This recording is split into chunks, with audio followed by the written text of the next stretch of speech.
Buonasera e benvenuti al TG Sicilia, le notizie principali di oggi. Ponte, l'amministratore delegato dello Stretto di Messina Ciucci, in esclusiva ai nostri microfoni, risponde sulle novità, i ritardi e le polemiche sulla sicurezza relativi all'opera.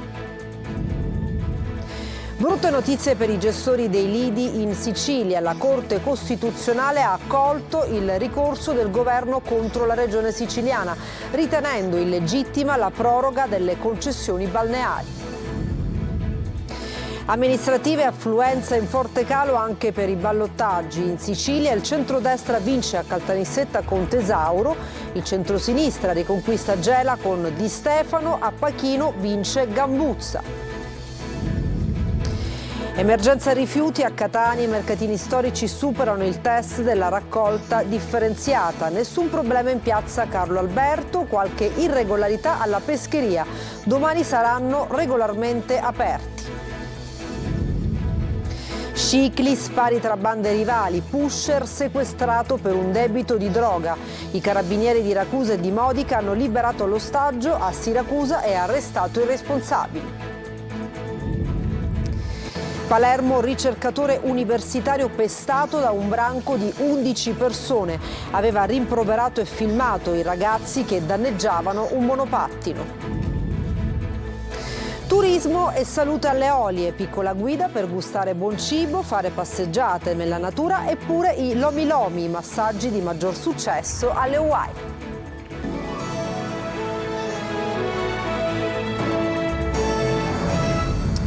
Bentrovati, approvato dal Consiglio dei Ministri il decreto infrastrutture che autorizza il MIT ad approvare il progetto esecutivo del ponte sullo Stretto di Messina, anche per fasi costruttive, invece che il 31 luglio 2024 come previsto inizialmente.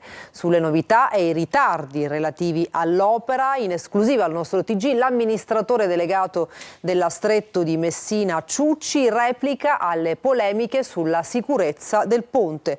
L'intervista di Emanuela Corsi. Nessun ritardo, soltanto un aggiornamento e un adeguamento della tempistica. Noi entro settembre risponderemo al Ministero dell'Ambiente con tutte le richieste di integrazioni. Entro fine anno avremo il CIPES e l'avvio quindi della fase realizzativa, il che vuol dire i primi cantieri, le prime opere sul territorio, e vuol dire l'avvio del progetto esecutivo che potrà essere preparato e approvato per fasi realizzative. Quali sono le novità introdotte dal decreto infrastrutture?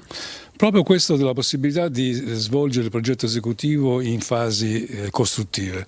Cosa vuol dire? Il progetto ponte è più del ponte in senso stretto, è più del ponte da 3 km di campata unica, comprende strade, ferrovie, stazioni metropolitane, opere compensative, e quindi il progetto esecutivo verrà sviluppato mano a mano che le opere sono mature, e questo ci consentirà di partire rapidamente risparmiando tempi e costi. Sono tante le polemiche che si sono susseguite su quest'opera, una tra queste la famosa faglia che attraversa lo stretto, che potrebbe mettere a rischio appunto l'intera opera. Sono polemiche superate, sono polemiche ripetute, nonostante che abbiamo chiarito in tutti i modi che le torri non appoggiano su faglie attive, capaci, come si dice in termini tecnici, quindi nessun pericolo per quanto riguarda questo aspetto. E come si risolve il problema dell'altezza delle grandi navi? Ma noi abbiamo anche detto su questo, il franco navigabile è di 72 metri, si abbassa quando ci sono 2 treni da 750 metri sul ponte, ovviamente non è una situazione frequente durante la giornata. Abbiamo verificato insieme con le capitanerie di porto, con il traffico del 2023 effettivo, e nessuna nave passata nel 2023 avrebbe avuto problemi. Perché sia al ponte, sinteticamente? Sia al ponte perché unisce due coste, unisce un'isola e il territorio, completa i due sistemi di trasporti, quello siciliano e calabrese, perché è una tessera indispensabile sul percorso europeo da Helsinki a Palermo, perché attrae tanti investimenti, molti sono già in corso, e consente la realizzazione dell'alta velocità che altrimenti non sarebbe realizzabile fino a Reggio Calabria. Brutte notizie per i titolari di concessione balneare in Sicilia. La Corte Costituzionale ha accolto il ricorso del governo contro la regione siciliana, ritenendo illegittima la proroga delle concessioni balneari. Francesco Triolo. La proroga del termine per la presentazione delle domande di rinnovo delle concessioni balneari della Regione Sicilia è illegittima. Lo ha deciso una sentenza della Corte Costituzionale che ha accolto il ricorso del governo che rimproverava al legislatore siciliano di aver ecceduto dalle competenze violando la direttiva Bolkestein.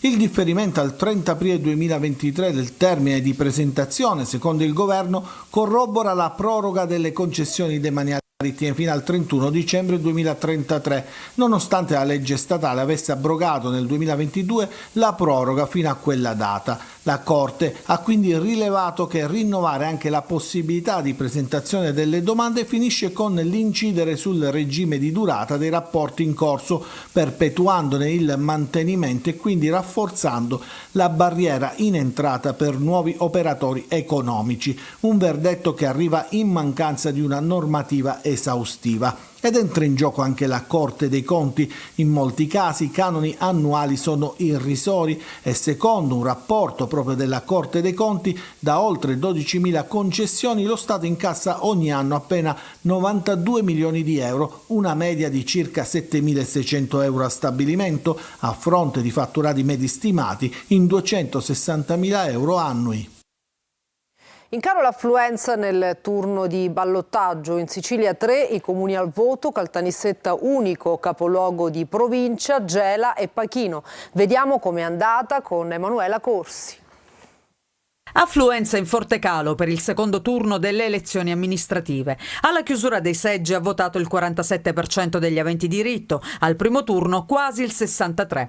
Il dato nazionale scende ulteriormente in Sicilia, dove i ballottaggi si sono svolti soltanto in 3 comuni, Gela, Pachino e Caltanissetta, unico capoluogo di provincia.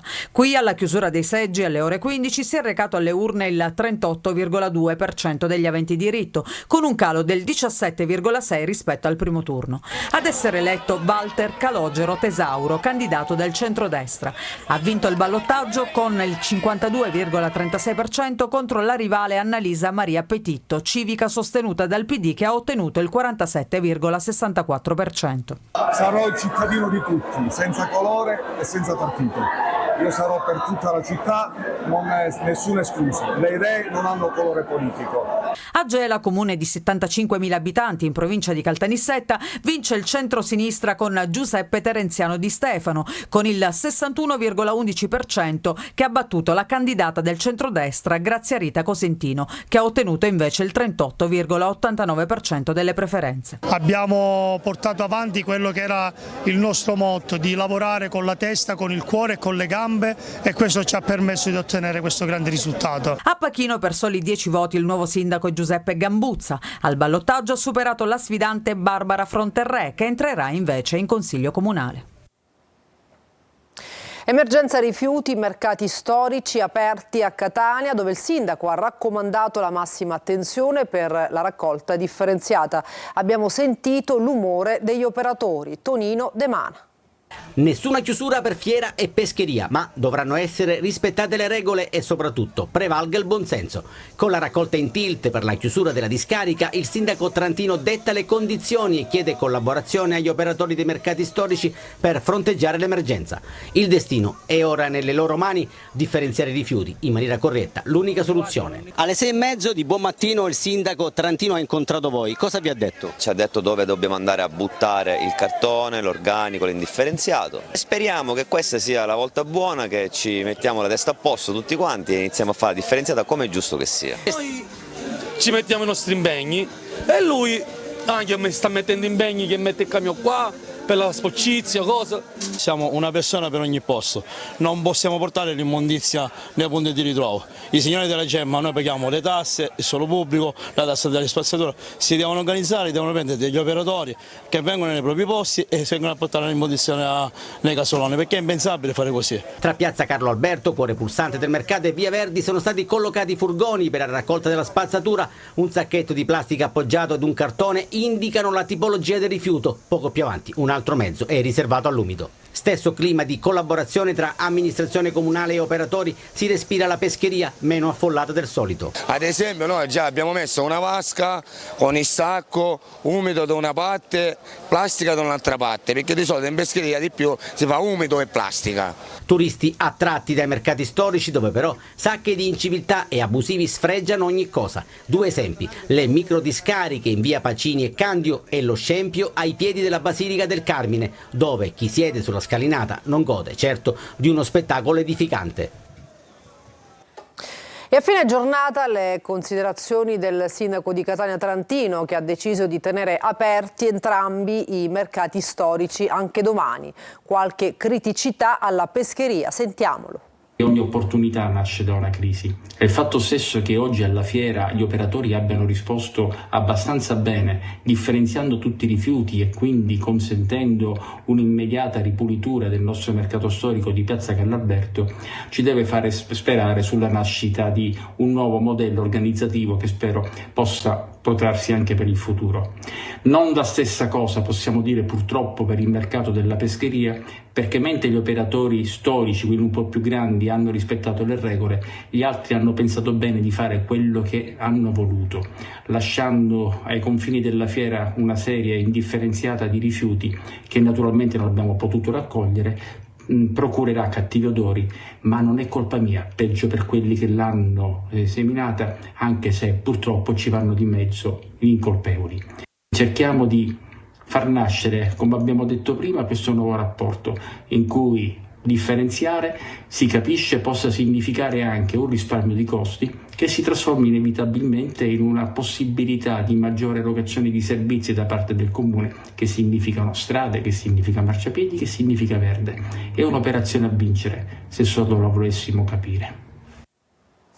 30 anni di reclusione e la richiesta di condanna della Procura di Catania per Martina Patti, la 25enne rea confessa dell'omicidio della figlia Elena di quasi 5 anni, uccisa con un'arma da taglio nel giugno del 2022, seppellita in un campo vicino casa a Mascalucia. L'accusa le contesta i reati di omicidio premeditato aggravato, occultamento di cadavere e simulazione di reato. I nonni paterni e il padre della piccola vittima si sono costituiti parte civile. La donna avrebbe ucciso la piccola nel luogo del ritrovamento, un campo abbandonato vicino casa, e poi avrebbe finto il sequestro della bambina all'uscita dall'asilo. Martina Patti ha confessato il delitto ma non ha spiegato il movente. Un 69enne che ha tentato di abusare di una donna russa da tempo residente a Catania che stava facendo il bagno nella scogliera di Aci Castello è stato arrestato per violenza sessuale da carabinieri della locale stazione. Militari dell'Arma intervenuti dopo la segnalazione al 112 di un passante lo hanno bloccato mentre stava aggredendo la vittima che si era ribellata e urlava chiedendo aiuto. E 2 arresti, alla base un debito di droga. Accade tra Scicli e Siracusa. I carabinieri del nucleo investigativo di Ragusa e della compagnia di Modica hanno liberato l'ostaggio a Siracusa e arrestato i responsabili. Veronica Barbarino. 2 colpi di arma da fuoco sparati giovedì scorso nel quartiere Jungi a Scicli. Partono da qui le indagini dei carabinieri del nucleo investigativo di Ragusa e della compagnia di Modica, che hanno portato alla liberazione di un ostaggio, a 2 arresti e al sequestro di 4 kg di hashish dal valore di 15.000 euro. Alla base della lite tra giovani modicani e siracusani il mancato pagamento di una partita di droga a favore di quest'ultimi, che giunti a Scicli, oltre a sparare all'indirizzo dei componenti del gruppo locale, ne presero uno in ostaggio con lo scopo di indurre i suoi sodali a restituire lo stupefacente di cui erano impossessati o a corrisponderne la cifra del valore commerciale.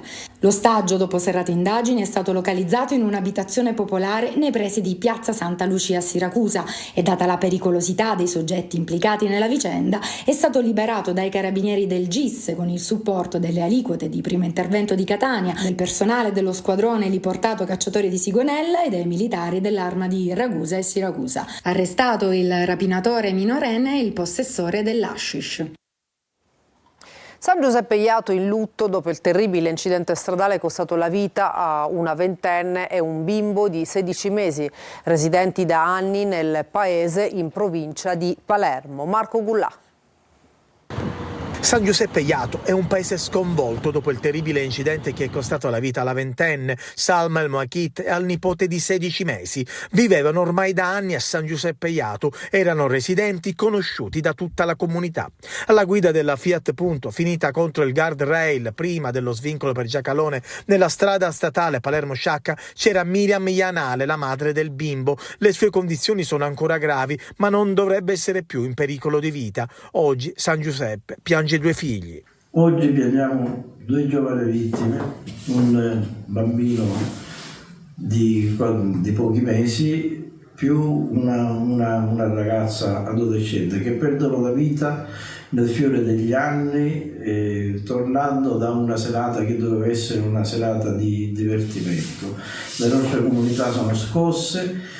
E quindi siamo vicino alle famiglie e soprattutto raccomandiamo ai giovani di essere molto prudenti. Gli esami tossicologici eseguiti in ospedale sulla ragazza che era alla guida hanno accertato la presenza di un tasso di alcol di 1,35 microgrammi per litro, mentre il limite è 0,50. Per i neopatentati, per i primi 3 anni, deve essere 0. Il dato confermerebbe che la giovane alla guida avesse bevuto durante la serata trascorsa a Palermo. Nell'auto viaggiava anche Chiara, di 20 anni, incinta, seduta dietro, che è rimasta ferita, ma le sue condizioni non sono gravi. Palermo rimprovera i ragazzi che danneggiano un monopattino. Ricercatore universitario pestato a Palermo. Li aveva filmati, per questo i giovani sono tornati da lui assieme ad alcuni adulti. Lo hanno colpito in 11. Marco Gullà. Dalle parole agli insulti e poi l'aggressione, un altro sabato sera di violenza a Palermo. Un avvocato e ricercatore universitario è stato aggredito selvaggiamente davanti al Teatro Massimo. Una decina di persone lo hanno picchiato a sangue, provocandogli ferite al volto e una frattura al naso. Il legale aveva rimproverato un gruppo di ragazzi perché stavano danneggiando un monopattino in via Ruggero VII. Non è chiaro se si trattasse di un atto di vandalismo o se volessero rubarlo. Ai ragazzi ha detto che stava filmando tutto e così ha fatto. Poco dopo, mentre stava rientrando a casa in compagnia della fidanzata, il ricercatore è stato accerchiato da 11 persone. Oltre ai giovani c'erano anche degli adulti che lo hanno colpito con diversi pugni in faccia. Gli agenti di polizia hanno acquisito le immagini e identificato gli aggressori. Sono tutti palermitani e di un centro della provincia. Il ricercatore dovrà essere invece operato al naso. Un altro episodio di estrema violenza nel centro di Palermo. Di giorno meta di turisti, come vediamo, la sera invece luogo incontrollabile. Catania, avete fatto bingo, è l'imprevista reazione all'arresto di uno spacciatore intercettato dalla polizia nel centro storico di Catania. Sull'auto usata come deposito trovati più di 60 kg di droga. Tonino De Mana. Usava un'auto in disuso lasciata in un parcheggio multipiano nel centro storico di Catania come deposito per la droga. È quanto scoperto dai falchi della squadra mobile che hanno arrestato un 34enne per spaccio di marijuana, hashish e cocaina, sequestrando oltre 60 kg di sostanze stupefacenti. L'uomo è stato intercettato dalla polizia dopo essere uscito dal parcheggio con una busta nera che conteneva 3 kg di marijuana. Nell'auto i falchi della squadra mobile hanno trovato poi 53 kg di marijuana, circa 5 kg di hashish tra panetti ed ovoli, 2 grammi di cocaina e materiale utile per il confezionamento delle dosi. La droga avrebbe avuto un valore di mercato di circa 500.000 euro. Durante le fasi investigative il 34enne si è pure complimentato con i poliziotti dicendo loro: avete fatto bingo, un atteggiamento che non ha intenerito gli agenti che lo hanno trasferito direttamente in carcere. Un salto alle Eolie dove il benessere coincide con il buon cibo e le passeggiate immerse nella natura e dove i turisti possono rifrancarsi con una delle tendenze più diffuse del momento, il massaggio Lomi Lomi, che arriva direttamente dalle Hawaii. Eva Spampinato. Al mattino presto e tu ti sei svegliata in questa isola meravigliosa. Prendi il primo pareo che trovi e decidi di scendere in mezzo a queste rocce vulcaniche dello Scario.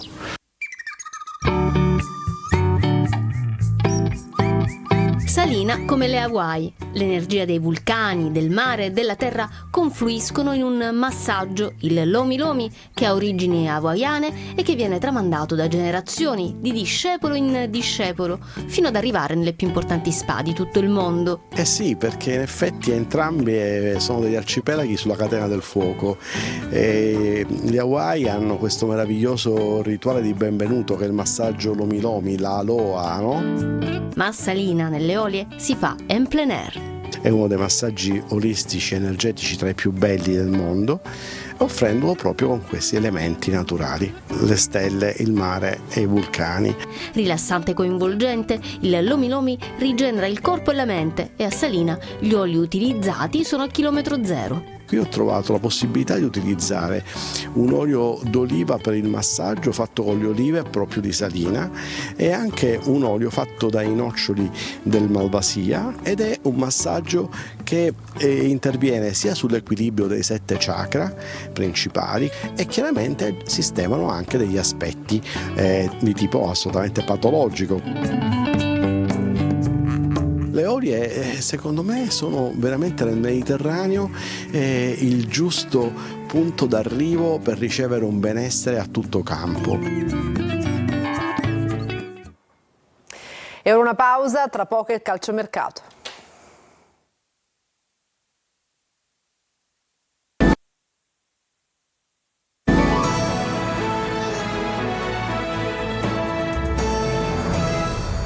Calciomercato, tra una settimana l'avvio ufficiale. Il Palermo vuole puntellare la difesa e dare imprevedibilità all'attacco. Il Catania proprio davanti opererà una mezza rivoluzione ed è vicino a 2 giocatori del Cerignola. Marco Carli. Difesa ma anche fantasia per l'attacco. Il Palermo vuole mettere i tasselli giusti. In porta i rosa puntano Fulignati del Catanzaro, ma non è così facile. Per la retroguardia resta vivo il nome di Ferrari. Differenza fra domanda e offerta, ma fiducia in casa Palermo per Van de Putte, un giocatore che, guardando i numeri dell'ultima stagione, 9 gol, 14 assist, può far fare il salto di qualità. La società calabrese valuta l'ala offensiva 3,5 milioni o 4. Il Palermo ne offre 3. I rosanero stringono e seguono Carissoni, esterno difensivo di destra del Cittadella. Per la Serie C, Catania che guarda le conferme: Beters, Castellini, Quaini, Buà, Zammarini e Cianci. Alcuni, come Teio e Cicerelli, saranno valutati in ritiro ad Assisi dal 14 luglio dopo le visite mediche in sede. A centrocampo, Carpani, mediano ma anche trequartista, può essere considerato come uno dei giocatori più vicini al rosso-azzurro. Così come Capomaggio, su cui il Catania avrebbe sopravanzato l'Avellino. Dal Cerignola in arrivo anche l'attaccante D'Andrea, 15 gol nell'ultima stagione. A centrocampo resta vivo il nome di De Rose, in attacco piacciono Corazza e Manconi. E poi c'è Artistico. Il Catania ha formulato la sua offerta e vuole il giocatore, ma si aspetta una risposta altrettanto convinta. Sempre situazione di stallo in casa Messina, dichiarata non idonea dalla società l'offerta di Minore, smentito l'incontro con Mannino, il club resta in mano a Sciotto, ma come spesso succede a giugno resta anche fermo. Sono trascorsi 2 mesi dalla salvezza matematica e ancora vanno definite le figure del DG, potrebbe essere Provenzano, e del direttore sportivo Chiavaro, Calaiò, Pavone e Pellegrino, i nomi che circolano. Chiudiamo col Trapani, che invece è molto attivo, addirittura d'arrivo la trattativa per Benassai, difensore centrale nell'ultima stagione a Lucca. Per la porta viene fuori anche il nome di Antonio Donnarumma, ma la concorrenza è tanta. E per questa edizione del TG Sicilia ci fermiamo, grazie per averci seguito e buona serata.